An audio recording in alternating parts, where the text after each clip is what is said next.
she was just a wonderful daughter. You couldn't ask for any more, really.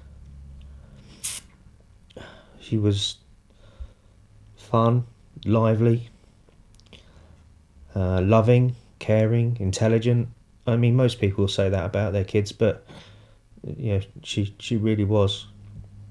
And she's a massive loss. A massive loss, not just to us as a family, but to society in general. She'd have done something with her life.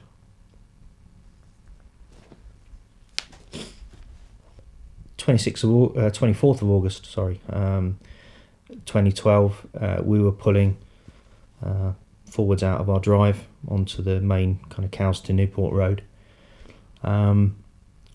As I was pulling across the carriageway, a car coming from Cowes to Newport appeared from a kind of kink in the road, and he was doing upwards of about 70 mile an hour in a 40 limit. And basically he hit the side of our car as I was pulling across. Evey and I caught the full impact of that collision. She was taken pretty much straight to hospital. She had brain injuries, and it was later discovered that she'd had a severe brain stem injury, which was not recoverable. A few hours later, whilst I was in intensive care, I got asked whether obviously we'd consider turning off Evie's life support, and at the same time donating some of her organs as well. So quite a tough, well, I say it was a tough decision. It wasn't really. I couldn't really speak to my wife because she was in a coma, but I knew that she had advocated donation, and I knew that that's what she'd want. So for me, it was an easy-ish decision, I suppose, to allow donation anyway. The guy that hit us was more than 2 times over the limit and had been smoking cannabis as well.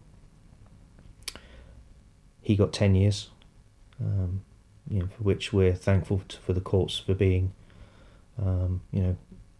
that hard on him, because he deserved it.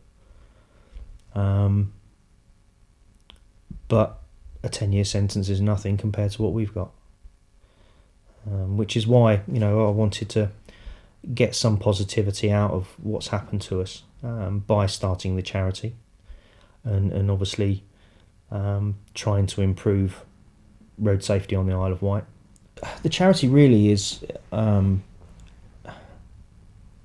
for us to try and get the message across that no one's life is worth losing to save yourself a couple of seconds from A to B. The Isle of Wight has got rather well-defined boundaries, and it's not going to make that much difference to your journey by going 10 or 15 mile an hour faster than the speed limit dictates, and also driving like an idiot as well, because you're not just putting yourself at risk, you're putting others at risk. And we're trying to get that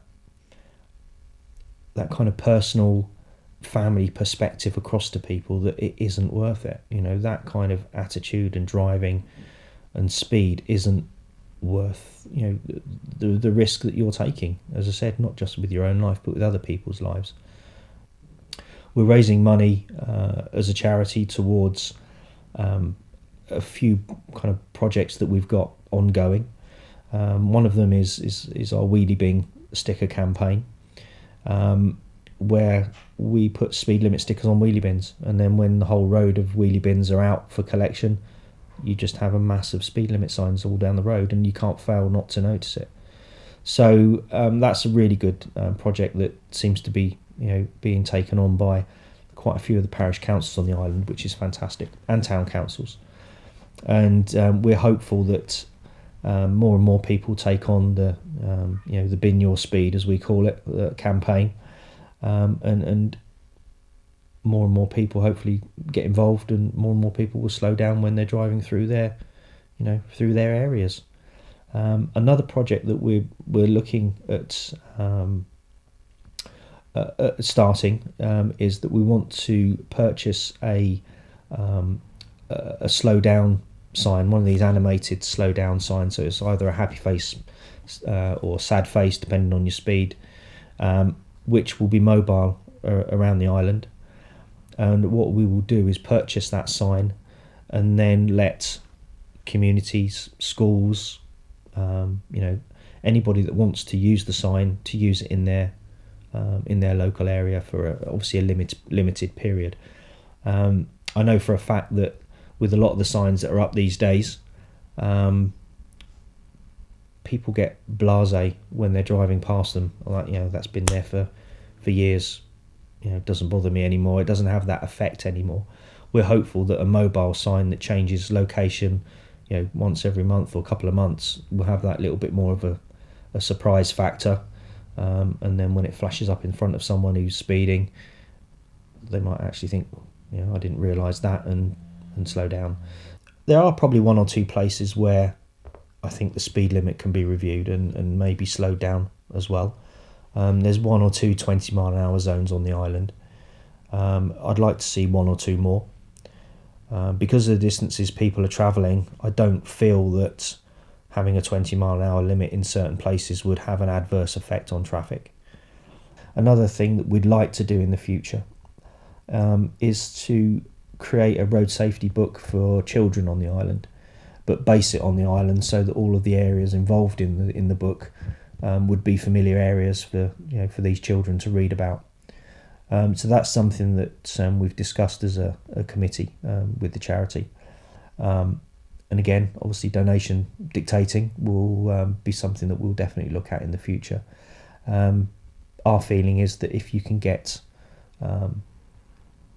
into schools and get children thinking about road safety at an early age, then you sow the seed for them to be a little bit safer when they grow up.